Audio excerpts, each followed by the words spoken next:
Okay, showtime. At magandang gabi mga ka-low carb. Ito po si Uncle Justin.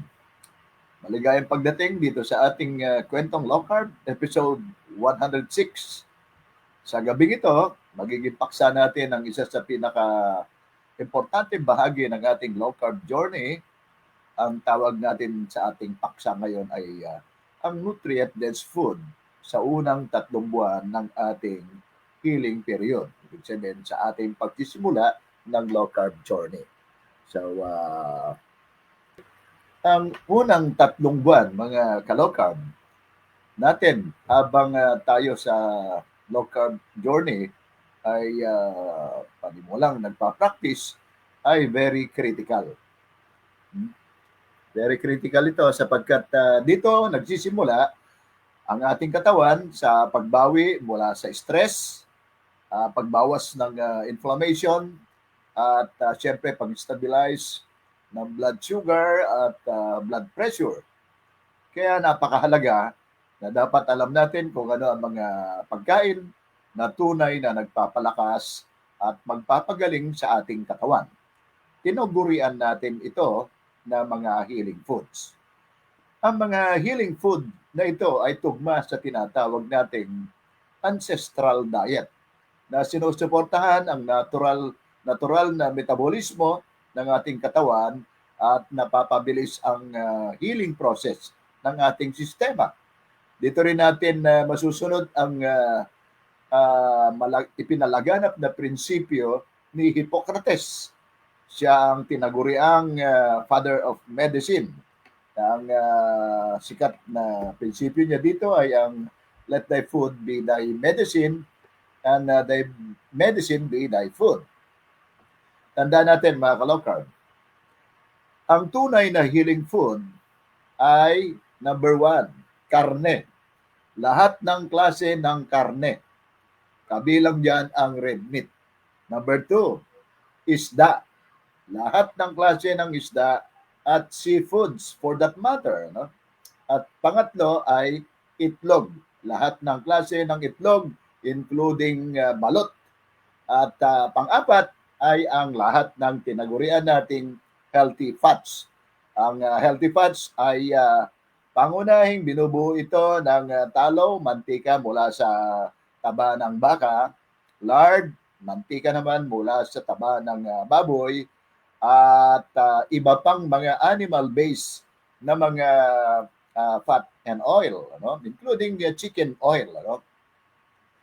So ang mga yan ang tinagurian natin, pinakamasustansya yan mga ka-low carb dahil sa yan ay mga animal-based na mga fat and oil. Pero kabilang din sa ating healthy fat na may tuturing ang plant-based na sikat na karaniwang very accessible sa ating lahat ay ang coconut oil at ganun din ang olive oil. Minsan ay gumagamit din tayo ng avocado oil. So yun yung mga plant-based na mga healthy fats. Ang isang napakahalaga na dapat maunawaan ng bawat low carbers ay higit sa lahat ito mga ka-low carb, ano? Ang katawan ng tao ay may likas na kakayahang magpagaling. Kaya niyang pagalingin ang sarili, no? Basta't malikha lamang ang tamang kondisyon sa pamamagitan ng tamang pagkain, tamang pahinga, at ang suportang metabolismo, yung sapat na nutrient-dense na pagkain na sinasabi ko kanina. No? Okay, check ko lamang ang aking isa pang browser. Minsan-minsan ako ay masasamid sapagkat medyo makati ang aking lalamunan ngayon mga ka-low carb. Kaya ako ay mayroong nakahanda dito na warm water na mayroong pink salt. So para maibsan yung pangate, antibacterial din itong asin na ito. No? Okay, tuloy ko ang ating kwentuhan mga ka-low carb. At magbigay tayo ng ilang situationer, general health situation sa buong bansa. No? Ayon sa pinaka-bagong datos mula sa Department of Health, isa sa 4 na matatanda sa Pilipinas ay mayroong mataas na presyon ng dugo. So, hypertension, ano? Isipin mo yan, ano? 1 in every 4, no? Isipin mo tayo ay merong 110 million na populasyon ng Pilipinas, no? At isa sa 4 na matatanda sa Pilipinas ay may mataas na presyon ng dugo. Ang ikalawang statistics ay meron tayong umaabot na 8.6 milyong Pilipino na na-diagnose na mayroong diabetes noong 2022. Nangunguna ang Pilipinas sa ika-94 na pwesto sa 200 na bansa at ika-6 naman ito sa pinakamataas sa Southeast Asia. So isipin mo, 8.6 million, that was 2022, no? So 3 years na lumipas at naniniwala ako na 10 times bigger, no? 10 times more doon sa 8 million plus na diagnose. Yun ay na-diagnose, mga ka-low-carb. Hindi kasama dyan yung, siyempre, yung nagdurusa na hindi naman nagpapa-check up sa doktor at hindi na-diagnose. Safe to say, ay umaabot ito ng times 10. Times 10 itong 8-something million na nagdurusa sa diabetes. Ano? Okay, ang iba pang mga suliranin natin ay tinatawag na metabolic syndrome. Ang isa sa sabihin natin, pangunahing sanhi ng kapansanan at maagang pagkamatay ng mga Pilipino. At ganoon din para sa maraming mamamayan, lalo na sa mga barangay, sa grassroots, na kulang sa social services tulad ng pangunahin, siyempre yung health services, ang tanging solusyon lamang nila ay ang umasa sa maintenance na gamot. At na ito ay panandalian na nagkokontrol lamang ng mga sintomas. Pero hindi naman natatanggal ang mga pinagmulan ng sakit na ito. Okay. So yun naman sa club, mga ka-low-carb, ano? At marami tayong mga miyembro sa Life Without Rice movement na dumanas ng 20 years, no? Pero 20 years na nagdurusa sa diabetes, ano? At sa ganoong haba ng panahon, siya ay patuloy na umiinom ng iba't ibang mga daily maintenance, ano? So laging magkakambal ito, mga ka-low-carb, itong unstable, mataas na blood sugar, karaniwan ay mataas din ang kanilang blood pressure. So karaniwan din ay dalawa lagi, hindi bababa sa dalawang daily maintenance sa kanilang iniinom. Metformin ito kung sa diabetes at losartan siguro kung ito ay para sa hypertension. So iba pa yung mga iniinom ng mga nagdurusa rin sa uric, fatty liver, PCOS, GERD, at iba pa, na idinulot ng metabolic disorder kung tawagin natin. So, ang ating paksa ngayon, mga ka-low-carb, dahil sa ganyang pagdurusa ng mga mamayang Pilipino, isipin mo, 1 in every 4 Filipinos ay mayroong hypertension sa Pilipinas. At habang buhay yan, mga ka-low-carb, na umaasa lamang sila sa losartan at iba pang mga maintenance nila. Subalit, hindi nalulunasan ang kanilang mga sakit. At ang Life Without Rice movement ay inilunsad natin bilang isang paraan, bilang isang alternatibo labas doon sa balangkas ng mainstream healthcare system na isulong natin itong low-carb movement na ito or minsan ay natatawag natin ito bilang low-carb revolution sapagkat ito ay nagsishift tayo mula doon sa tinatawag na high-carb, low-fat diet na kasalukuyang ipinapalaganap ng sistemang pangkalusugan tungo doon sa low-carb, high-fat diet.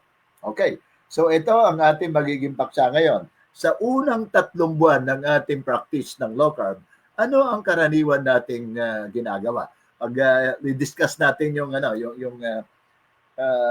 naoobserbahan ko doon sa mga chat group natin at ganoon din sa mga posts ng mga members natin sa Life Without Rice movement, na ganito. Karaniwan ay hindi consistent ang mga low carbers natin sa laman, sa composition at laman ng kanilang plato. Ganito ang karaniwan na nangyayari. Sa first 2 weeks, karaniwan ay ganito. Siyempre, ang mga mapapansin mo ay punong-puno ito, umaapaw dito ang vegetable, ang gulay. Hindi naman ako nagtataka doon. At ang mga gulay naman na inilalagay nila doon sa kanilang plato ay mga low carb na mga gulay naman. Pechay, bok choy, broccoli, slice ng mga pipino, isang buong pipino ang kanilang nilalagay. At practically almost more than half ng kanilang plato ay vegetable. At kapraso siguro around 1/4 or more than 1/4 ay merong karne. Maaari ito ay pork chop, maaari ito ay pritong isda o karne. Yun ang kanilang composition, karaniwan. Okay. Ngayon, gusto ko lang i-establish mga kalokar ang ating kwentuhan ngayong gabi. Kung ikaw ay 20 years na mayroong diabetes, na mataas ang iyong presyon ng dugo, ipalagay na natin kahit na 5 taon pa lamang ang iyong na ikaw ay unstable ang blood sugar mo, At sa makatwid, 5 taon ka na rin umiinom ng metformin at iba pang mga gamot, para sa iyong maintenance, At ang isang masaklap dito, mga kalokar, di ba? At sinasabihan tayo ng ating mga doktor na hindi nagagaling ang ating diabetes, So progressive ito at habang buhay na natin itong pagdurusahan at kukontrolin lamang ito ng mga gamot na inirereseta ni doktor. So, ganoon din ang ating mga hypertension, At gusto kong baliin yan sa aking personal na karanasan, mga kalokar. Ang ating topic ngayon ay 3 months period of healing.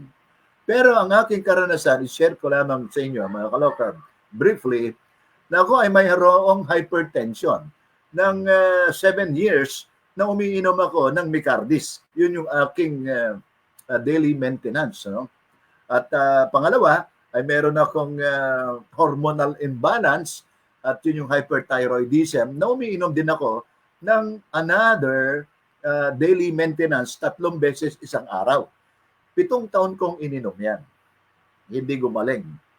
Subalit nung ako ay mag-practice ng low carb, sa loob ng 6 na linggo, mga kalokar ba, hindi 3 buwan, kundi sa loob ng 6 na linggo, nag-normalize ang aking blood pressure at nag-normalize, naging balanse ang aking thyroid, ang aking hyperthyroidism ay naging normal. Pagkatapos na ako ay magpa-check up sa doktor at pinatigil ng aking doktor ang aking maintenance, Yun ay sa 6 na linggo lamang, So yun yung minimum. Depende yon doon sa very serious practice, clean low carb practice mo. So minimum of 6 weeks. Average, in general, average ang 3 months ay marireverse, malulunasan ang iyong mga sakit, ang mga metabolic disorder, kabilang dyan ang hypertension, ang diabetes, ang fatty liver at iba pang mga metabolic disorder. Kabaliktaran ito doon sa sinasabi ng ating mga doktor na habang buhay na natin itong pagdurusahan at patuloy tayong iinom daily ng mga maintenance. So isang patunay yan, mga ka-low carb, na ang low carb movement natin ay naghahain sa publiko, na sa halip na sambahin itong bulok na framework ng public healthcare system na hindi tunay na nagtataguyod sa kalusugan ng mamamayang Pilipino, yung binabanggit kong 1 in every 4 Filipinos ay yun ang nakarecord. Pero higit dyan ang tunay na itsura ng kalusugan ng mamamayang Pilipino. Higit dyan na nagdurusa ng hypertension. Sabi ko nga, yung 8.6 something na datos na nagdurusa ng diabetes, yun ang nakarecord lang. Iba pa yung hindi nakarecord. Kaya ako ay naniniwala na 10 beses ang paglaki niyan. So, isipin mo, that is around 8 million, 80 million more or less ang merong diabetes. Okay. So yan ngayon mga ka-low carb ang ating gustong unawain dito sa ating paksa ngayon na pinagdurusahan ng mamayang Pilipino ngayon. Magsimula tayo sa healing foods sa unang 3 buwan. Ang unang-unang healing foods na ipinapayo natin sa unang 3 buwan ay ang karne. Lahat ng karne, mga ka-low carb, ha? Ito man ay beef, ito man ay pork, chicken, at lahat ng klase ng karne. No? Mataas kasi ang mga karne sa tinatawag na high-quality protein para sa tissue repair ito at enzyme synthesis. No? At ganoon din para sa hormonal production. No? Ang mga karne ang tinatawag nating high-quality protein ang magbibigay ng magpapabilis ng ating process ng paggaling. Okay. Sapagkat ang karne ay iba-iba ang quality naman yan, ano? At nakagisnan natin, mga ka-low carb, hindi ba, na sasabihin ng doktor na umiwas ka sa red meat. Huwag mo nang kumain ng red meat at kung ikaw man ay kakain yan, ay piliin mo yung lean meat, ano? Huwag kang kakain ng mataba, no? So, yan ay kasinungalingan. Yan, nuno ng kasinungalingan yan, isang mito, no? Isang lipas na pananaw na yan ng agham, no? ng medisina, sapagkat doon sa structure ng pagkain, ang pinaka high quality sa protein ay red meat, ang pinaka kompleto sa tinatawag nating amino acid, ano? Ito yung pinaka kompleto at madali natin itong ma-absorb ang mga nutrients na ito sa ating katawan. At siyempre kabilang dyan yung iba't ibang mga laman loob ng hayop, ano? Ang katulad ng liver, laman loob, puso, baga, kahit na intestine, pancreas at yung mga kumakain ng goto, Batangas ay very familiar yan, yung laman loob ng baka, yun ay mga masusustansya, nutrient dense na mga pagkain yan, ano? Mayaman ito sa tinatawag na hemp iron, tumutulong ito sa oxygen transport ng ating sistema, habang mayaman naman sa zinc at selenium ang mga karne at laman loob na ito na sumusuporta naman sa immune system at nagiging antioxidant defense itong mga karne na ito, no? At itong karne siyempre ang nagbibigay ng very stable energy at tumutulong ito sa pag-maintain ng tinatawag nating lean body mass habang nag-a-adapt ang ating katawan sa low carb metabolism. So, kung tayo ay senior na, ibig sabihin 60 years na tayo kumakain ng carbohydrates, ng kanin, pansit, tinapay at mga pasta, no? So, bigla tayong papasok dito sa low carb living at yon yung tinatawag nating kailangan nating i-determine na ang ating proseso ng paggaling ay itakda natin yung unang 3 buwan. Huwag kakalimutan ito, mga ka-low carb. Yung unang 3 buwan ng pagpapalit mo ng lifestyle, ng pagpasok mo sa low carb, ng pagtataas mo ng quality ng pagkain. Sapagkat ang mga carbohydrate, processed food ay mga junk food yan, low quality kung hindi man walang kalidad. Pag pumasok ka at pinili mo itong healing food na ito, yung tawagin natin na nutrient-dense food na ito, ay itinataas natin ang quality ng ating pagkain. At yun ang pinakaunang-una, yung karne. Okay. Ang pangalawa ay siyempre ang isda. Ang mga isda, karaniwan ay may structure din yan, ano? Ang pinakamainam diyan ay yung salmon, ang tuna, ang sardinas, ang mackerel, ano? Mayaman ang mga ito sa omega fatty acids, no? Itong mga omega fatty acids na ito ay anti-inflammatory at mahusay ito para sa ating tinatawag na cardioprotective na pagkain, ano? Kaya mahusay ito sa ating kalusugan at cardiovascular health kung tawagin, ano? At siyempre tumutulong itong omega fatty acids na ito sa tinatawag na lipid metabolism at blood sugar stabilization, no? Dito sa ating yugto ng low carb adaptation. Kaya mahalaga ang isda, no? Yung mga lahat ng klase ng isda, no? Didiin ko ito, no? Mga ka-low carb, no? Isda at lahat ng klase ng lamang dagat. Maaaring ito ay shells, talaba, tahong, lahat ng mga shells na yan ay pwede. Sama natin yan doon sa nutrient-dense food na ka-low carb. No? Ang pangatlo na nutrient-dense food ay ang itlog. Kompleto ang mga protina at itong itlog ay mayroong choline kung tawagin na mahaga sa liver function at brain health natin. Ang yolk ng itlog, yung egg yolk ay mayroong fat-soluble vitamins at antioxidants, no? Yung tinatawag na lutein, ano? Para sa ating eye health at ganoon din nakakatulong ang lutein sa ating cellular repair, ano? Nakakatulong ang itlog, yung puti at yung kanyang pula, no? Sa ating pagkagutom or satiety, no? Nagiging hindi tayo gutumin, ano? Kaya mas madaling umiwas sa mga processed na mga carbohydrates. Huwag tayong ang karaniwan nakagisnan natin mga ka-low carb, hindi ba? Ang itlog ay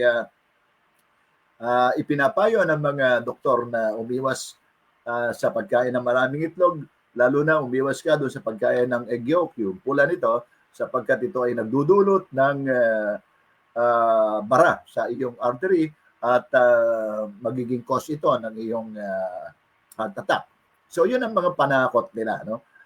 Karaniwan ay yung bansag nila na ginamit na panakot ay yung ito ay nagdadagdag ng cholesterol sa ating sistema, sa ating veins, sa ating artery sa puso, at ito ay magbabara, titigas at magbabara, at kung gano'n ay maatake tayo at mamamatay.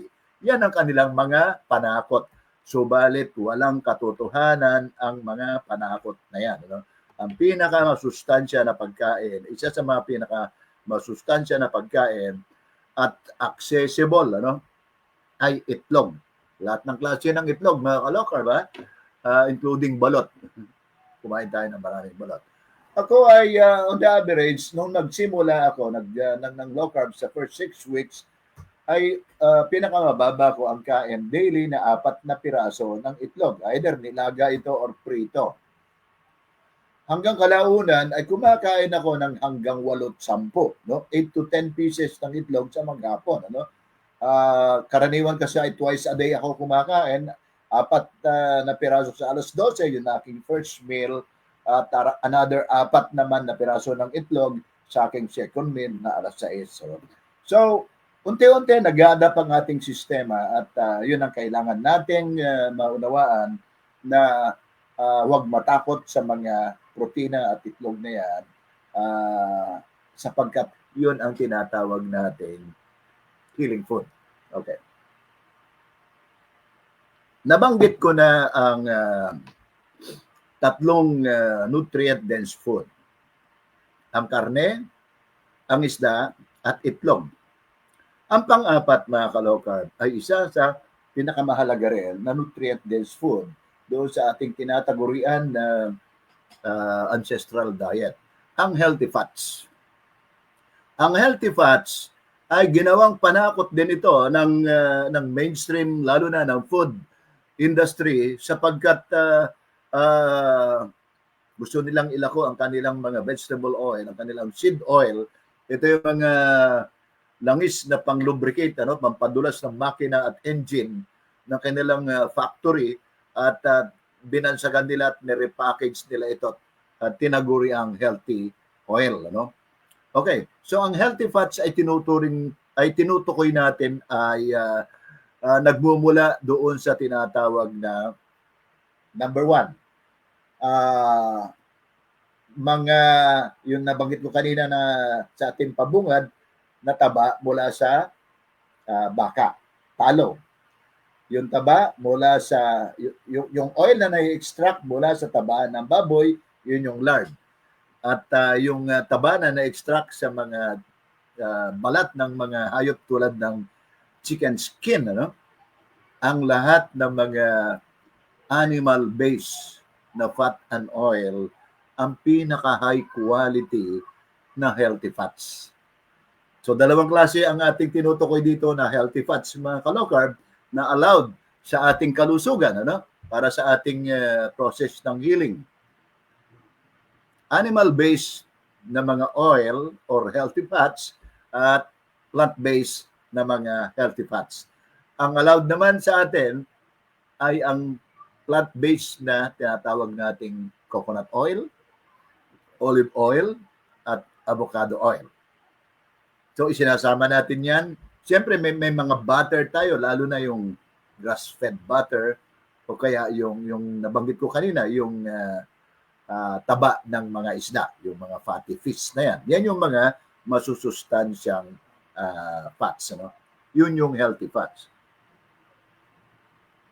Ang healthy fats, mga ka-low carb, ang pangunahing fuel sa low carb. Nagbibigay ito ng sustained energy nang hindi nagdudulot ng blood sugar spikes. No? Yung insulin natin ay hindi tumataas kapag ang ating kinakain ay mga healthy fats. Ganon din tumutulong ang mga fats na ito sa kung tawagin ay absorption. No? Yung fat-soluble vitamins, mga hormone production at anti-inflammatory effect. Ang lahat ng mga pagkain na ito, mga ka-low carb, yung apat na yan, karne, isda, itlog, healthy fats, hindi kailangang sukatin o bilangin. No? Mas mahalaga ang quality ng source ng mga pagkain na ito kumpara sa ipinapangalandakan ng mainstream healthcare system, lalo na ng mga fitness industry na calorie in, calorie out. Ang calorie in, calorie out framework or paraan ng pagpapapayat or pagsasayos ng kalusugan ay hindi tunay na lumulutas ng kalusugan. Ito ay artificial na pumapayat lamang ang tao, subalit hindi niya ina-address ang buong hormonal at metabolic function ng isang tao.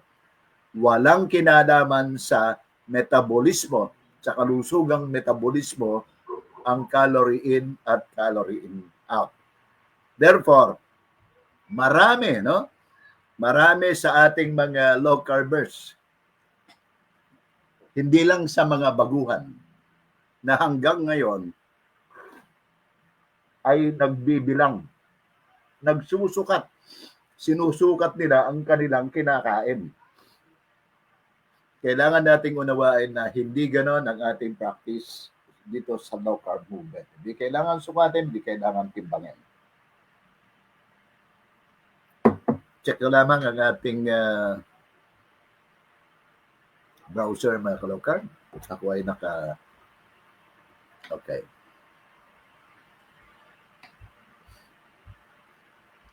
At hihinto ako panandalian sa ating kwentuhan at i-check ko lamang ang aking browser dito sa aking laptop.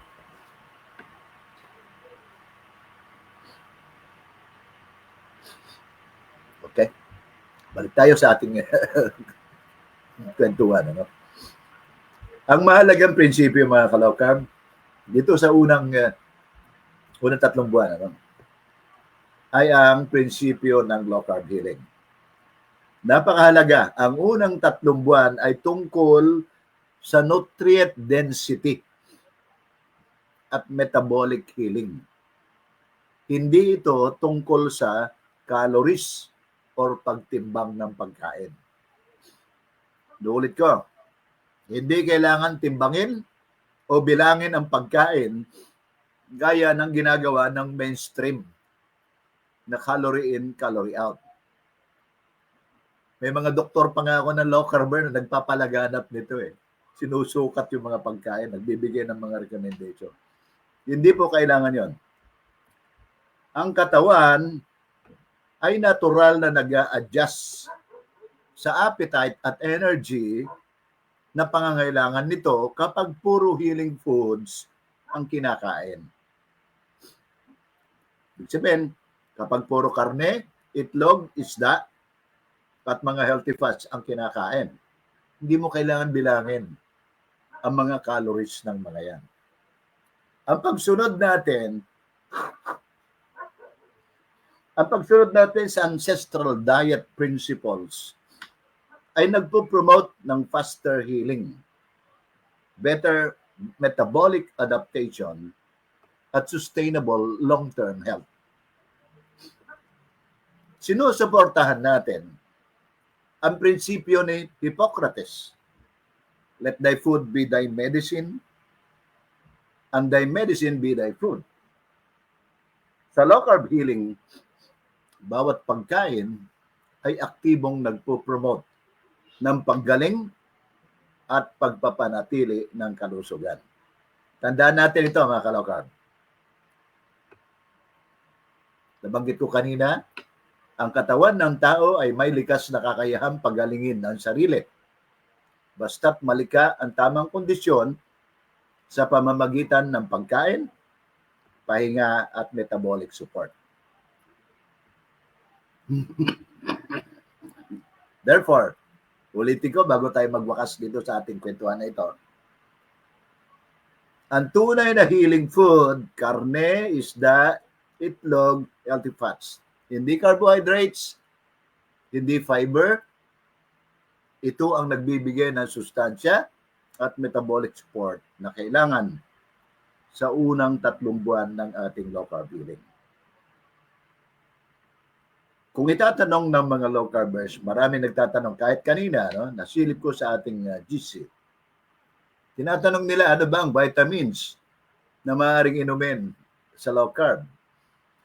Ang sagot natin, dito sa loob ng first 3 weeks, kung ikaw, ipasok natin yung punto na ito, kung ikaw ay mayroong maintenance doon sa first 6 weeks, ay pwede mong ipagpatuloy ang iyong gamot or maintenance sa loob ng 6 weeks.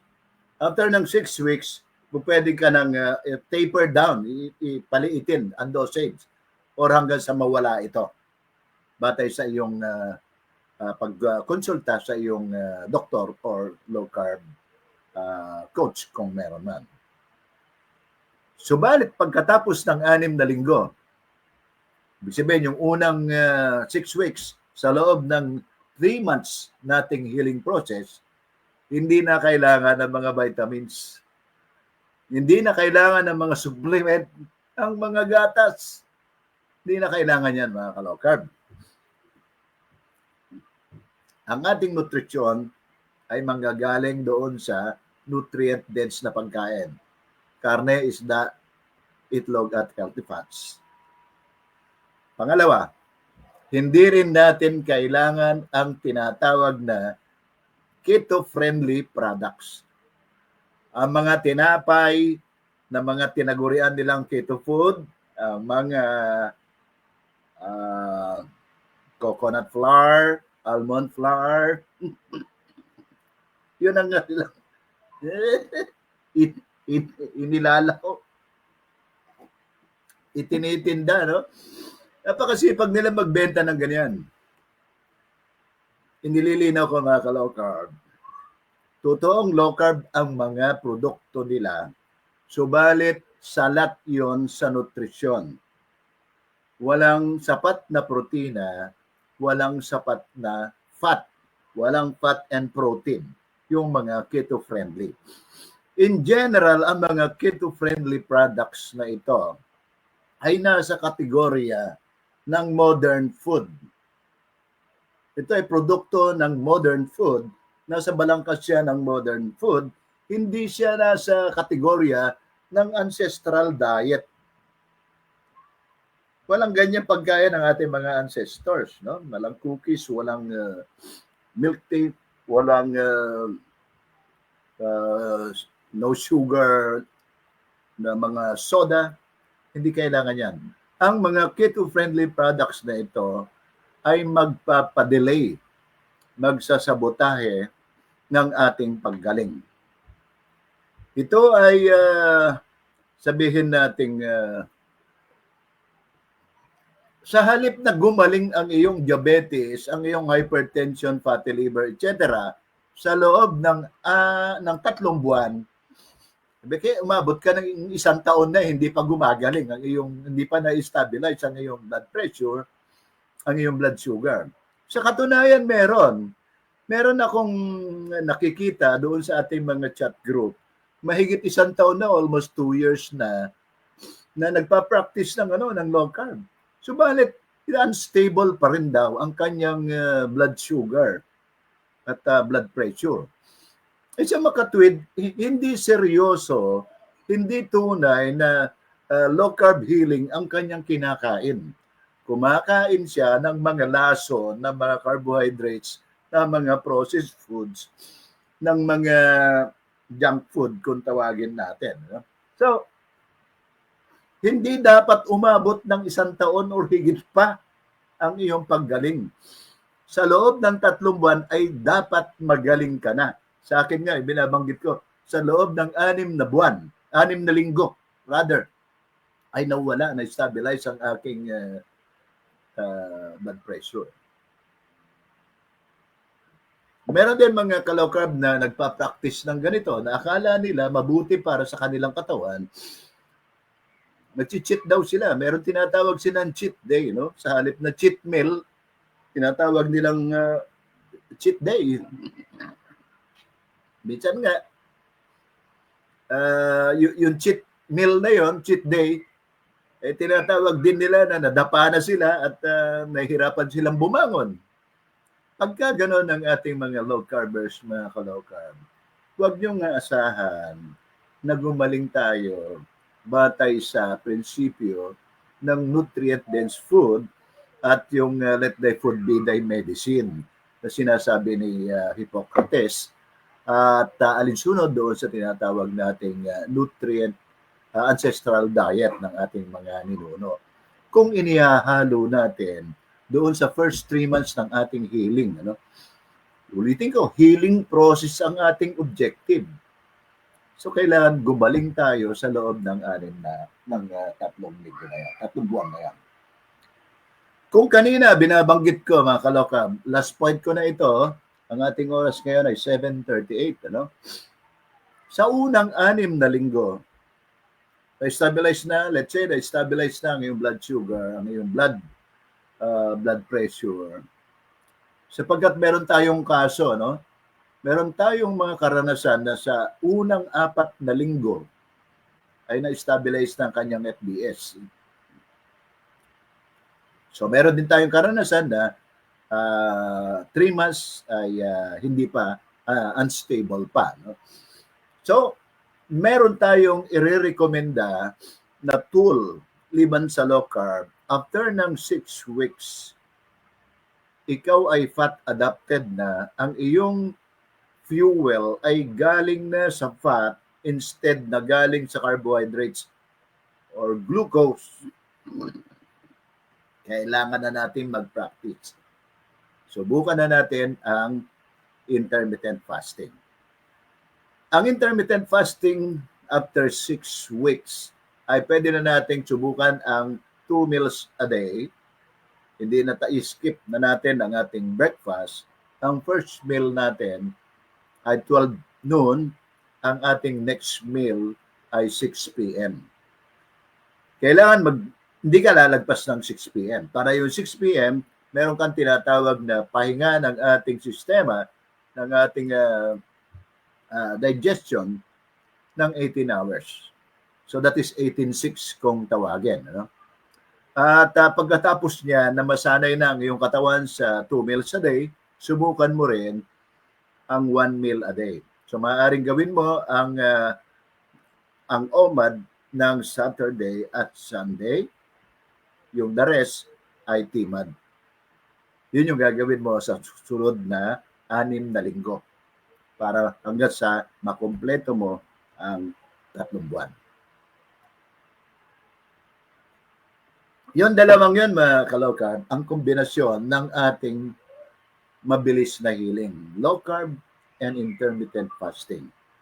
Habang tayo ay kumakain ng nutrient-dense na mga pagkain, kailangan tayong mag-intermittent fasting.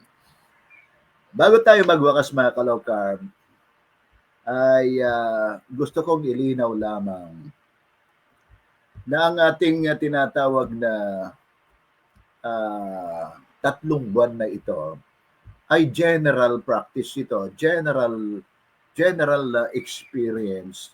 Subalit merong iba pa na maaring tumagal diyan, maaring umabot ng 6 months ang kanilang process ng paggaling. So iba-iba ang ating application sa ating katawan. At ako ay nagbibigay ng general average na in 3 months time dapat magaling na tayo. But dapat na-reverse na ang ating metabolic disorder at mas malakas na tayo. Mula doon sa healing period ay patungo na tayo doon sa stage ng recovery. Ibig sabihin, kung graduate ka na sa 3 months, magaling ka na, na-restore na ang iyong energy, pupunta ka sa yugto, yung susunod na yugto, at yun yung recovery. Kailangan ma-recover ang mga cells, ang mga hormones, ang lahat ng mga may hinang cells sa iyong katawan. Ito ay tatagal din ng 3 buwan. No? So, yun yung tinatawag na period of recovery na ire-restore niya ang lakas at vitality natin. Ano?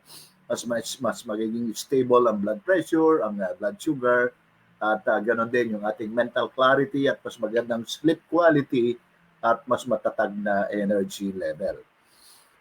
Pagkatapos ng recovery, meron tinatawag tayo na restoration stage. No? That is another sabi nating 6 months, no? Nire-restore mo ang pagpapanumbalik ng optimal health natin, no? So nakikita mo, no? Merong period of healing, merong period of recovery, merong period of restoration. So yun ay magaganap sa loob ng 1 taon.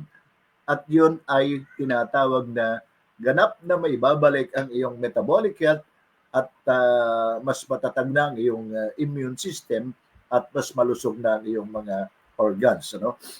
Sa long term, ito ay restoration para sa long term benefits. Ang katawan natin ay natututo na ng epektibo sa low carb fuel, no?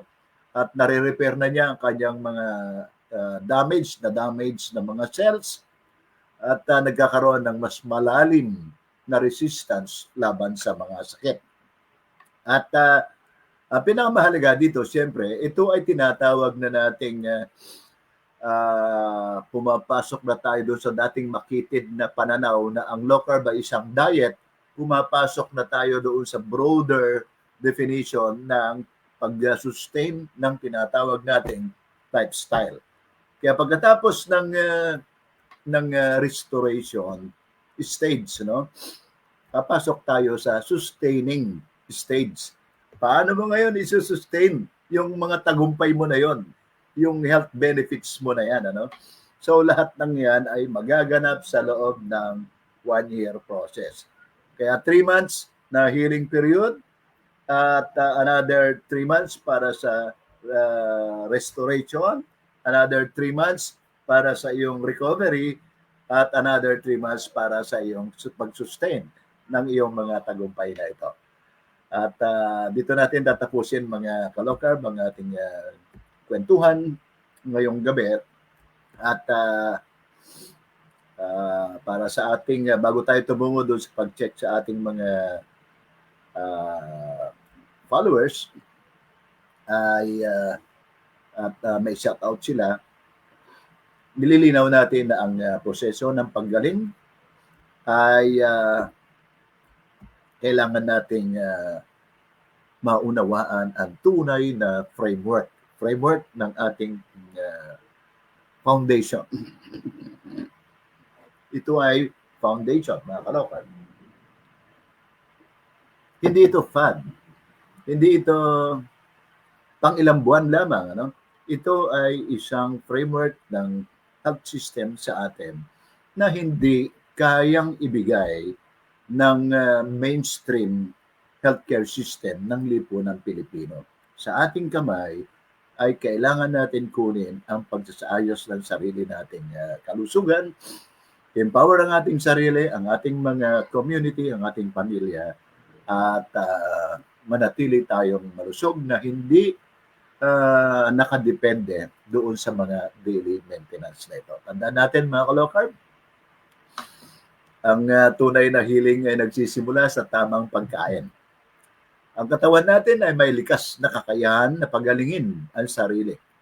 Basta malikha natin ang tamang kondisyon. Hanggang sa susunod na kwentuhang low carb mga kasama at mga ka-low carb, patuloy tayong kumain ng mga nutrient-dense na mga food na ito. No? At maraming salamat sa inyong pagsubaybay.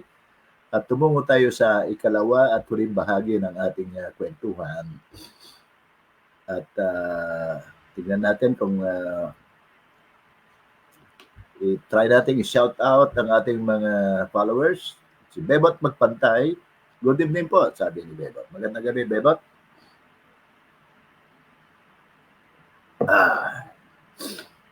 Ganon din kay Sydney Alehay Tambong. No? Paano po yung CKD5? Ang CKD in general ay po pwede nating matulungan. Pinapayo natin in general na kailangan masubaybayan niya ng isang low carb doctor or coach, low carb coach para sa administration at implementation. Mataas, nasa stage 5 na yun. Ano? Subalit marami tayong karanasan mga ka-low carb na mga naging panauhin ko one time, si Nanay Mel, ay stage 4 CKD siya. No? At na-reverse niya. Na-reverse niya ang kanyang CKD stage 4. Kung na nagkakamali, si Nanay Mel is 75 years old. So hanggang ngayon ay patuloy siyang nagpa-practice ng low carb. No? At yun din, inuuna niya yung pagkain ng mga nutrient-dense food. No?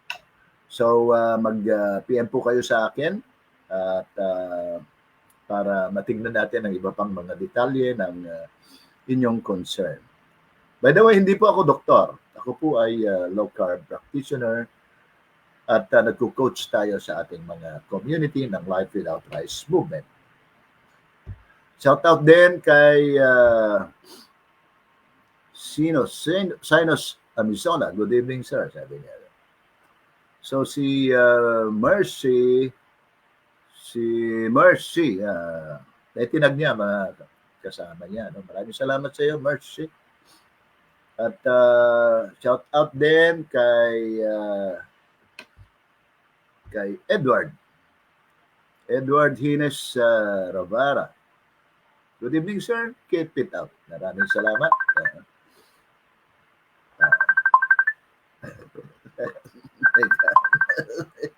Pero may tumatawag sa aking cellphone. At sorry at tayo ay naka-live ngayon. Tatawagan kita ulit mamaya. Si Nick yun. Nick, naka-live ako ngayon. Balikan kita mamaya. So, tingnan natin ang iba pa. Kay Dondon Ondoy. Good evening po. Maraming salamat na Dondon. At ganun din, ang shoutout natin si Ramnol. Good evening, sir. So, yan muna ang ating i-shoutout na mga follower na nag-participate dito sa ating online every live ngayong gabi. So, muli, maraming salamat mga ka-low carb at ipinapanawagan natin na ang ating susunod na ebook na yung tungkol sa hypertension that made billions ay ilalabas na sa August 22 at mananatili ang ating pre-order reservation kumbaga. No? So lahat ng mga nagbayad na, maraming mga nag-pre-order. Ngayon ay $299 ang pre-order price at ang regular price nito is $499. Ano? So ma-avail nila ang ganitong pre-order price mula ngayon hanggang August 22. So sa aking timeline na makikita ninyo kung paano ang ating paano mag-pre-order ng ating e-book na ito. So muli maraming salamat mga ka-Low-Carb. Magandang gabi sa inyong lahat. Ito po si Uncle Justin ng Life Without Rice Movement. Padayon.